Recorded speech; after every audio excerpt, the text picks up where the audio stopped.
Hello everyone, তোমরা যারা জেনপাস Yuji entrance 2025 এর জন্য প্রস্তুতি শুরু করেছো বা যারাদের পরীক্ষা 2024 খারাপ হয়ে গেছে, তারা 25-এর জন্য প্রস্তুতি শুরু করেছো, তবে এখন থেকে শুরু করতে হবে, তা না হলে 24-এর মতো এবারও খারাপ হয়ে যাবে তোমাদের পরীক্ষা 2025-এর জন্য। ঠিক আছে, তো ভালো করে দেখো, এবং যারা ইংলিশে উইক আছো তারা মনোযোগ দিয়ে কিন্তু ডেমো ক্লাসটা দেখো, ফ্রি ডেমো ক্লাস ভালো করে দেখবে, কারণ আমরা ফোকাস রেখেছি ইংলিশ এবং লজিক আর রিজনিংয়ে পুরো আমরা কমপ্লিট করব। তো আমরা এখন এই মুহূর্তে যে সমস্ত গুরুত্বপূর্ণ অধ্যায়গুলো তোমাদের রয়েছে, যেগুলো আগের বছরে গুরুত্বপূর্ণ অধ্যায় থেকে প্রশ্নগুলো এসছে, চলো একবার দেখা নেওয়া যাক গুরুত্বপূর্ণ অধ্যায়গুলো, তারপর আমরা ডেমো ক্লাসে আসবো। তো এবার আমরা দেখব কি কোন টপিক থেকে কোন বছর কটি করে প্রশ্ন ছিল, সেটা একটা টেবিল বা ছক আমি তোমাদের জন্য রেখেছি, যে কোন টপিকগুলো 2022-এ 23-এ এবং 24-এ গুরুত্বপূর্ণ ছিল।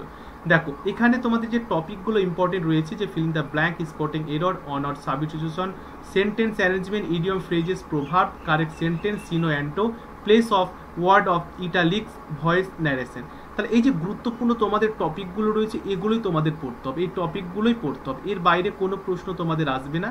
আমি যে টপিকগুলো বলে দিয়েছি, এই টপিকের বাইরে আমি বারবার বলছি কোনো প্রশ্ন আসবে না। ঠিক আছে, এই যে সমস্ত টপিকগুলো, এবং প্রত্যেক বছর দেখো 2022 আমি রেখেছি, দেখো 2022-এ ফিল ইন দ্য ব্ল্যাঙ্কের ক্ষেত্রে 60টা, এটা দুটো দুটো, একটা একটা একটা, তিনটে তিনটে, এইভাবে তোমাদের প্রশ্ন ছিল। 2023-এও দেখো এই যে টপিকগুলোর উপর বেস করে আমি ভাগ করে দিয়েছি কোন টপিক থেকে কটা প্রশ্ন ছিল। 2024-এর ক্ষেত্রে দৃষ্টিপাত করলে একই রকমভাবে, তবে একটা জিনিস খেয়াল রাখো, 2022-এও 60টা ছিল ফিল ইন দ্য ব্ল্যাঙ্ক থেকে, 2023-এও 60টা, আবার 2024-এও 60টা। তাহলে 2025-এ কি, 2025-এও তোমাদের ফিল দ্য ব্ল্যাঙ্ক থেকে 60টা প্রশ্ন থাকবে। ঠিক আছে, আর একটা জিনিস দেখো, ভয়েস চেঞ্জ থেকে 2023-এ দুটো, ন্যারেশন থেকে একটা, 2024-এও আবার ভয়েস চেঞ্জ থেকে দুটো, ন্যারেশন চেঞ্জ থেকে একটা। তাহলে 2025-এও তোমাদের ভয়েস চেঞ্জের থেকে দুটো, ন্যারেশন চেঞ্জ থেকে একটা। মানে এই টপিকগুলো যদি তুমি কভারেজ করতে পারো, তাহলে কিন্তু কোনো চাপ হবে না, 20-র মধ্যে 20 জেনপাসের ক্ষেত্রে অবশ্যই পারবে।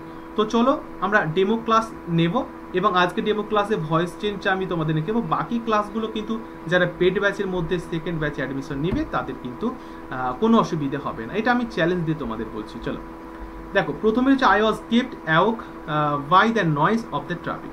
একটা জিনিস খেয়াল রাখো, যে তোমাদের এটা কিন্তু প্যাসিভে রয়েছে, এটা কিসে, প্যাসিভে। প্যাসিভ থেকে অ্যাক্টিভ করতে বলেছে, বা অনেক সময় অ্যাক্টিভ থেকে প্যাসিভে কনভার্ট করতে বলে, কোনো চাপ নেই, যে কোনো আমাকে অ্যাক্টিভ কনভার্ট করতে বলুক, অ্যাক্টিভ থেকে প্যাসিভ বা প্যাসিভ থেকে অ্যাক্টিভ, আমার যদি নিয়ম জানা থাকে তাহলে আমাদের কোনো সমস্যা হবে না। তো এখানে দেখো বেসিক যে কনসেপ্টের সাথে আমি বলছি, এটা 2023-এ তোমাদের প্রশ্নটা ছিল। তো এখানে কোন অ্যান্সারটা তোমরা চুজ করবে, ভালো করে ফোকাস করো, ভালো করে দেখতে হবে। তার আগে তোমাকে দেখে নিতে হবে যে প্যাসিভের ক্ষেত্রে তোমরা তো জানো যে অবজেক্টকে সাবজেক্ট, সাবজেক্টকে অবজেক্ট হয়ে গেছে, হ্যাঁ কি না। তো এখানে যে তোমাদের আই রয়েছে প্যাসিভের ক্ষেত্রে, এটা কিসে ছিল, এটা তো সাবজেক্টে ব্যবহার হয়েছে। তো অ্যাক্টিভের ক্ষেত্রে এটা কি হওয়া উচিত, অ্যাক্টিভের ক্ষেত্রে অবশ্যই এটাকে কার পরিবর্তে ব্যবহার করি আমরা, মি এর পরিবর্তে কিন্তু আই ব্যবহার করি। তো অ্যাক্টিভের ক্ষেত্রে কি হওয়া উচিত, নিশ্চয়ই মি থাকবে, কিন্তু কি থাকবে, মি কিন্তু অবশ্যই থাকবে। ক্লিয়ার হয়ে গেছে? আচ্ছা, এবারে তারপরে দেখো, এই যে বাই লিখে আমরা কি ব্যবহার করি, বাই লিখে কিন্তু আমরা সাবজেক্ট ব্যবহার করি। প্যাসিভের ক্ষেত্রে বাই লেখার পরে আমরা কি ব্যবহার করি, সাবজেক্ট ব্যবহার করি। ঠিক আছে, তো the noise of the traffic, এই যে তোমাদের সাবজেক্টটা রয়েছে, এটা অবজেক্ট হিসাবে ব্যবহার করা হয়েছে। তো সাবজেক্ট কি ছিল, অ্যাক্টিভের ক্ষেত্রে সাবজেক্ট ছিল, তো এখানে সাবজেক্ট আমরা প্রথমে ব্যবহার করব, প্রথমে আমরা এটাকে ব্যবহার করব। তো দেখো অপশনের মধ্যে প্রথমে কোথায় এটা রয়েছে বলো, কনসেপ্ট ক্লিয়ার করো না। The noise of the traffic কোথায় রয়েছে, এখানে আই রয়েছে, আই মানে ভুল, ঠিক আছে, এখানে ট্রাফিক রয়েছে ভুল, আই কুড রয়েছে ভুল, এটা তো প্রথমে একে আসার কথা।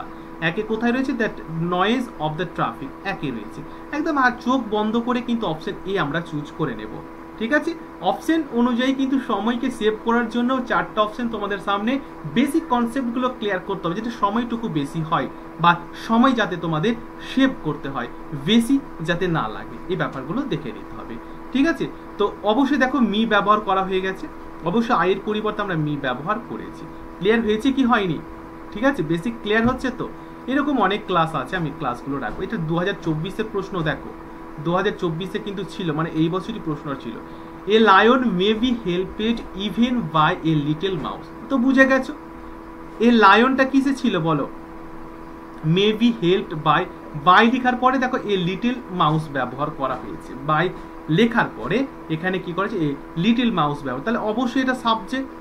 আর এটা তো হচ্ছে বাই রয়েছে, বাই লেখা আছে মানে কি এটা প্যাসিভে আছে, তোমাকে কিসে করতে হবে অ্যাক্টিভে করতে হবে, ভালো করে বলছো। তো অ্যাক্টিভে করতে গেলে তোমাকে এই প্যাসিভের যে তোমাদের মানে বাই লিখে যে অবজেক্ট ব্যবহার করা হয়েছে এটা এখানে অ্যাক্টিভের ক্ষেত্রে কি সাবজেক্ট হবে। তো সাবজেক্ট এই লিটিল মাউস এটা সাবজেক্ট, মানে সাবজেক্ট তো আমরা জানি প্রথমে ব্যবহার করা হয়, হ্যাঁ কি না। তো এই লিটিল মাউস কোথায় কোথায় রয়েছে, লিটিল মাউস এখানে রয়েছে, কিন্তু ইভেন্টটা কোথায় যাবে, ইভেন্টটা কোথায় যাবে, ইভেন্ট কিন্তু থাকলে সবসময় সাবজেক্টের আগে ব্যবহার আমরা করি, হ্যাঁ কি না, সাবজেক্টের আগে ব্যবহার করি। তো ইভেন্ট প্রথমে অবশ্যই বসবে, তাহলে এখানে ইভেন্ট প্রথমে বসেছে, এখানে ইভেন্ট প্রথমে রয়েছে, তাহলে বাকিগুলোতে নেই, বাকিগুলোতে কেটে দেবো, ঠিক আছে। তো কি রয়েছে ইভেন্টের পরে কি রয়েছে এ লিটিল মাউস, অবশ্যই লিটিল মাউস দেখো এখানেও ব্যবহার হয়েছে, এখানেও লিটিল মাউস ব্যবহার হয়েছে। তারপরে এখানে কি রয়েছে দেখো এখানে মডেল রয়েছে মেয়ে, মডেল কি রয়েছে মেয়ে রয়েছে, হ্যাঁ কি না। তো মডেল যদি মেয়ে থাকে তাহলে অ্যাক্টিভের ক্ষেত্রেও তো এটা মেয়ে হবে, হ্যাঁ কি না। এখানে কি রয়েছে মেয়ে রয়েছে, এখানে কিন্তু স্যুট রয়েছে, স্যুট তো হবে না, মেয়ে আছে মানে মেয়েই থাকবে, হ্যাঁ কি না, মেয়ে আছে মানে মেয়েই থাকবে, তাহলে মেয়ে হেল্প এ লায়ন, এ লায়নটা আমরা এখানে কিন্তু ব্যবহার করে দিলাম, হ্যাঁ কি না, বোঝা গেছে কি যায়নি, এ লায়ন আমরা ব্যবহার করে দিলাম। তো এই অবশ্যই আমরা এখানে মেয়ে ব্যবহার করছি, আর আমরা জানি মেয়ে যদি থাকে এটাকে প্যাসিভ করার সময় মেয়ের পরে অবশ্যই দেখো বি ব্যবহার করা হয়েছে, মানে মডেল থাকলে অবশ্যই আমাদের কি হবে মডেল ব্যবহার করার পরে প্যাসিভের ক্ষেত্রে কিন্তু অবশ্যই বি হবে। আর এটা যেটা রয়েছে তোমাদের হেল্প, এই যে হেল্প রয়েছে ভার্ব রয়েছে, দেখো ভার্বের থার্ড ফর্ম ব্যবহার করা হয়ে গেছে। ক্লিয়ার হয়েছে কি হয়নি বলো, ক্লিয়ার হয়ে গেছে। আরো বেসিক বেসিক কনসেপ্টের সাথে আমরা সমস্ত কিছু জানবো, সমস্ত কিছু শিখবো, এবং আমি কি বললাম যে বেসিক থেকে আমরা বেসিক থেকে অ্যাডভান্সে যাব, আগে বেসিকগুলো আমরা অবশ্যই এগুলো শেয়ার করব, তারপর আমরা অ্যাডভান্সে যাব, ঠিক আছে। আচ্ছা এটা মডেল 2025-এর জন্য আমি তোমাদের জন্য রেখেছি, আমি দেখবো আর কি কে পারছো, ঠিক আছে। আমি মডেল রেখেছি 2025-এর জন্য। হি হ্যাজ প্লেড ফুটবল, এটাকে তুমি কিসে রয়েছে, এখানে কোথাও কিন্তু বাই লেখা আছে কি বাই লেখা নেই, মানে কিসে রয়েছে বাই লেখা না থাকলে এটা অ্যাক্টিভে আছে, এটা অ্যাক্টিভে আছে, আমরা প্যাসিভ করব, আমরা প্যাসিভ করব, ঠিক আছে। তো অ্যাক্টিভের ক্ষেত্রে দেখতে পাচ্ছ হ্যাজ বা হ্যাভ যদি থাকে ভার্বের সাথে থার্ড ফর্ম থাকে, তাহলে আমরা এটা বুঝতে পারছি কিসে রয়েছে সিম্পল, আমাদের সিম্পল কিসে রয়েছে সিম্পল সরি এটা আমাদের প্রেজেন্ট পারফেক্টে রয়েছে, প্রেজেন্ট পারফেক্টে।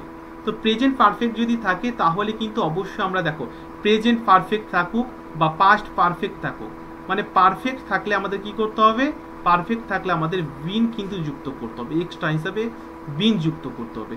আর যদি কন্টিনিউয়াস থাকে এই বিংটা কি হয়ে যাবে, বিংটা কিন্তু বিং হয়ে যাবে, ঠিক আছে। যেহেতু পারফেক্ট আছে আমরা পারফেক্টে বিং ব্যবহার করব। তো দেখো ফুটবল এটা হচ্ছে আমাদের সাবজেক্ট, ওকে, আর এটা হচ্ছে আমাদের ভার্ব, এটা হচ্ছে আমাদের অবজেক্ট। এটাকে আমরা এক ধরি, এটাকে আমরা দুই ধরি, আর এটাকে আমরা তিন ধরি। তো অ্যাক্টিভে যখন আমরা এটাকে ব্যবহার করব তখন প্রথমে আমরা তিন ব্যবহার করব, তারপরে দুই, তারপরে এক। প্রথমে তিন কি আছে ফুটবল, তাহলে অবশ্যই আমরা প্রথমে ফুটবল ব্যবহার করব, আমরা এখানে প্রথমে ফুটবল ব্যবহার করলাম, ঠিক আছে।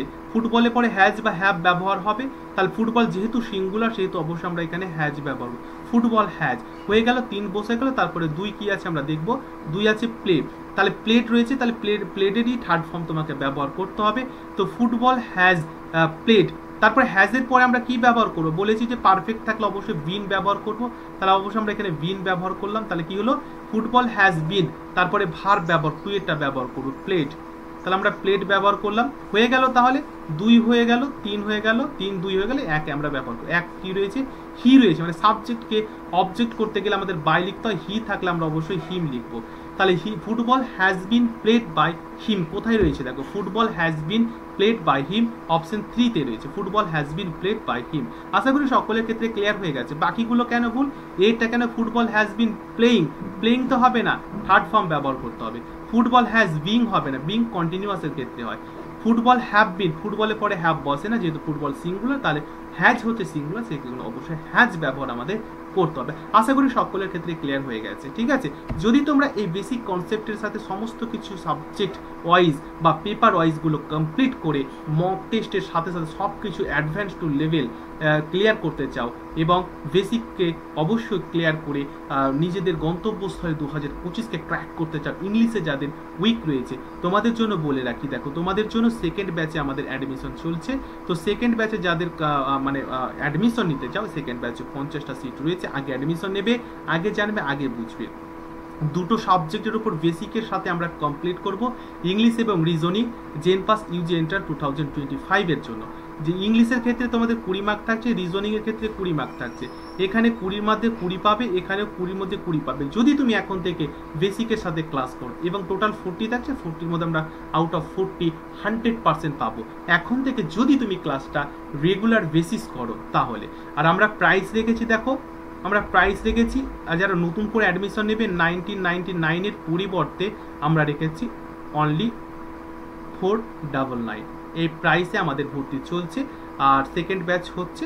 তো যদি অ্যাডমিশন নিতে চাও 2025-কে ক্র্যাক করতে চাও তাহলে 499 তোমরা অবশ্যই পে করে দিয়ে, এটা পুরো তোমার 1 বছরের জন্য, 1 ইয়ারের জন্য। এই প্রাইসটা 1 ইয়ারের জন্য, মানে একবার প্রাইস পেড করে দিলে তোমরা কিন্তু পুরো 1 বছর পরীক্ষার আগের দিন পর্যন্ত ক্লাসে অ্যাটেন্ড করতে পারবে। ঠিক আছে, ঠিক আছে। তো অনলি এখানে আমাদের আপাতত আমি বলে রাখছি যে 3 বা 4 ডেজ আমাদের ক্লাস হবে, 3 বা 4 ডেজ ক্লাস হবে ইন এ উইক। ঠিক আছে, আমাদের ক্লাস হবে। ওকে, তো যারা অ্যাডমিশন নিতে চাও এখানে তোমরা ফোন করতে পারো, মেসেজ করতে পারো, অবশ্যই আমি সঠিক সময় তোমাদের ইনফরমেশন বা রিপ্লাই দিয়ে দেবো।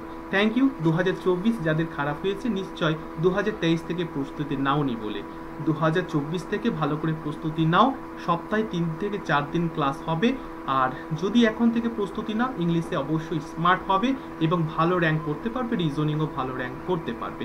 টোটাল 40 মার্ক কিন্তু অবশ্যই তুমি পাবে। বাকিগুলোতে যদি তুমি 20 মার্ক পাও সায়েন্স মানে পিসিবি থেকে, তাহলে 60 যদি তুমি 2025 এর ক্ষেত্রে পাও তাহলে কিন্তু তুমি সেফে থাকবে এবং 2025-এ তুমি বিএসসি নার্সিং অবশ্যই বা বিএমএলটি অবশ্যই কমপ্লিট করতে পারবে। Thank you, all the best and best of luck. Like করো যদি তোমরা আরও বেশি কনসেপ্টের সাথে এগুলো জানতে চাও তাহলে। Thank you.